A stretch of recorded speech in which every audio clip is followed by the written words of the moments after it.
So, without further ado, I'm going to hand over to Nazia Hussein, who's from the University of Warwick, who's going to talk about enactment of new womenness, urban middle class professional women in Bangladesh.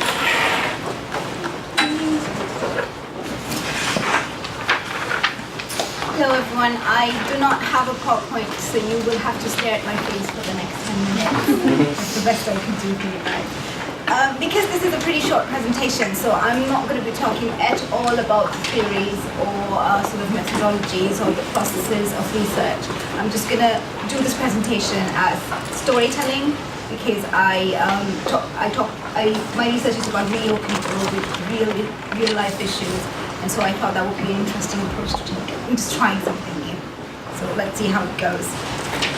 Well, just to give you a little bit of background, the whole overall purpose of my PhD research was that Bangladesh is a country which is highly influenced by narratives of development, globalization, modernization, and of the sorts. And the solution to the woman question of Bangladesh has most often than not been identified as give these poor women education and employment, and they will come out of their disadvantaged and oppressive situations, and then they will be able to sort of achieve some kind of gender equality in the country. So the purpose of my PhD is to kind of challenge this concept of whether these are the real solutions to the problems of gender inequality in a developing country like Bangladesh. So to be able to do that, I thought the most obvious thing to do would be to have as my participants women who are already highly educated, who are professional women, mostly work in multinational companies, have extended to sort of higher level of mobility, who would fit into what I call the new woman image of Bangladeshi women, who have all these sort of, let's say, for the development discourse, what they call the power to kind of demand some kind of gender equality in the country.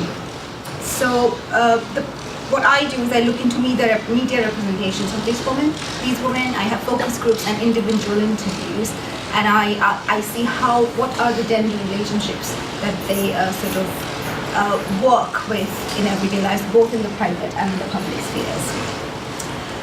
So once I started talking to my participants, I found, well, at least for one of my findings, where there are three different sort of areas or fields where they kind of perform new womenness to be able to accept it into the discourse of these progressive, empowered, independent women. So rather than actually having this power to demand gender equality, they kind of perform as if they do it. And I will talk about the three different fields that they do it through. So the main theories I do use are Bourdieu's capital, so I'll be talking about different kinds of capitals, but overall I identify these as symbolic capitals of middle classness. So to be a middle class woman, it is also important to be a new woman. I also talk about emotion work put in by these women to perform this new womanness. So these are the main two kind of theories I use. The first field that I'm going to talk about today is how they perform these new womanness and this middle classness through their appearance. So by acquisition of body capital. I would like to tell you a story to kind of explain how they change their sort of ideas about what they should be and how they should represent themselves to sort of accommodate new womanness in their sort of lifestyles.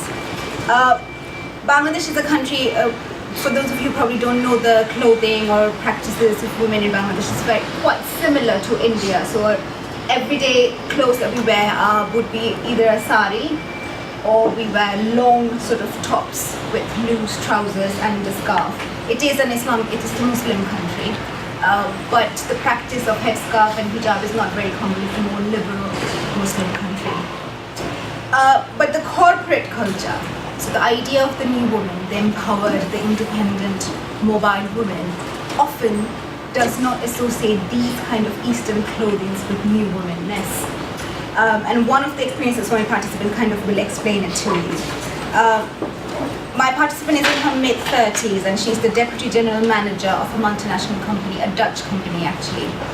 It's a telecommunication company and she's basically the regional head because her boss is a Dutch person who spent 6 months in Netherlands and 6 months in Bangladesh. I don't know if you guys know about Hajj. It's an Islamic practice. Men and women go to a specific place in the Middle East and they perform a ritual and then they come back.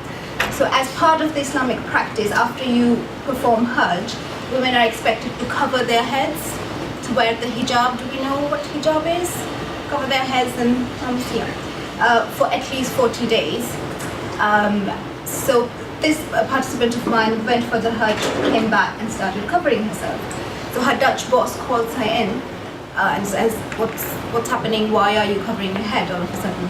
And she's like, oh, because I went to perform Hajj and you know that, and it is the ritual that I have to practice hijab for 40 days. He's like, oh, okay, 40 days. Yes. After 40 days, my participants decides, because it is a norm in the Islamic culture that women should be wearing hijab, she wants to continue this for, and she doesn't want to give this up, and everybody apparently has been telling her how beautiful she looks and everything. So she's very comfortable with it and she continues wearing it. On the very next week, she gets called back again in her boss's room, and he's like, well, the 40 days has passed, how come you're still wearing the headscarf? And she's like, oh, well, because I decided it's an Islamic practice and we're supposed to do it anyways, and I wasn't doing it for all this time, so I have decided to continue it. And he very clearly tells her that you have been working for us for, I think, 12 years now, and you have worked your way up the ladder in this position, and you represent Bangladesh, the rest of the world for our company. We cannot really have anyone wearing a headscarf represent our company to the rest of the world, because it makes you look weak, unconfident, and unprofessional. So you should go home and discuss with your family what should be your next steps. And what is most interesting is that she goes home and she discusses with her family, to whom I assume that this middle classness of having our women have this multinational company job and represent modernity through her profession is so important. They decide it's best to give up the hijab and keep the job. So she takes the decision that she was going to take off the hijab and she's going to stay as the deputy general manager. She does tell me that her relationship with her boss has changed, but she had to do it because even for her family, I think her having that job, being associated with the brand that she worked for, was as important as any other religious practice or religious association. Right? That's one example. My second field of study, second and third, I will discuss together so that I don't take up too much time. I don't know how much I've lost already. A couple of minutes left. Okay. So the second and third is how change and stasis, so tradition and modernity, sort of align themselves in sort of comprising these subject positions in these women's lives. Change in terms of to accommodate this new womenness, that these women will go out in the public sphere and perform new womenness in terms of being professional and confident. A lot of the family arrangements has changed in Bangladesh. Traditionally, Bangladeshi families used to be more sort of extended families, where older couples lived with their married children and grandchildren in the same house. And there were some nuclear families as well in sort of urban areas, but rural families were mostly extended one.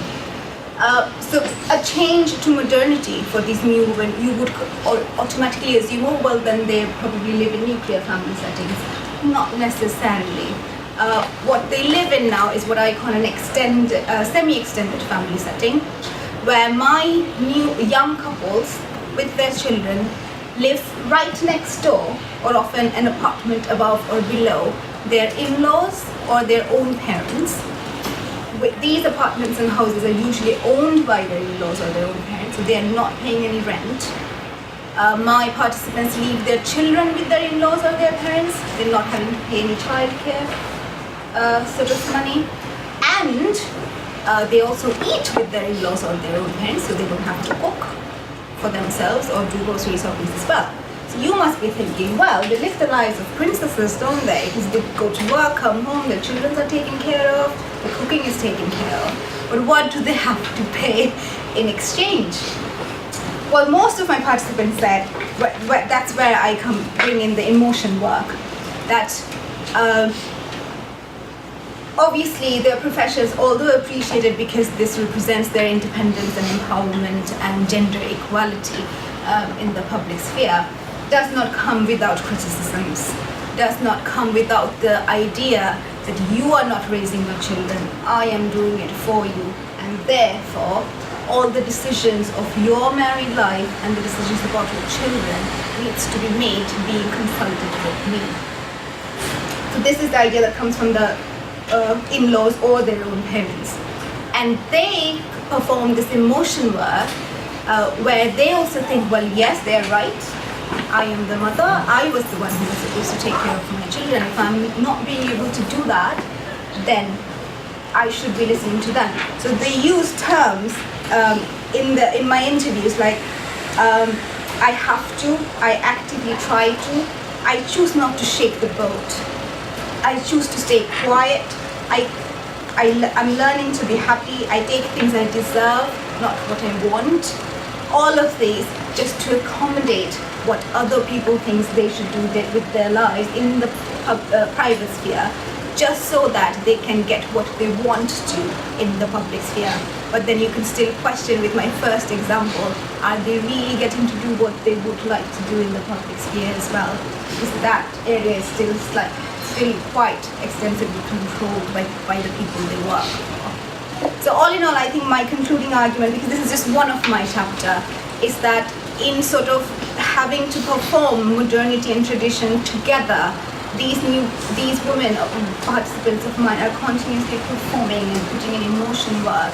And I don't think they even engage with the idea, what does gender equality mean for me? Or what does independence and empowerment mean for me? But they just think, as long as I keep on performing like this, people will think I am empowered and equal to men. And that's enough for them. Thank you. Thanks, Nazia.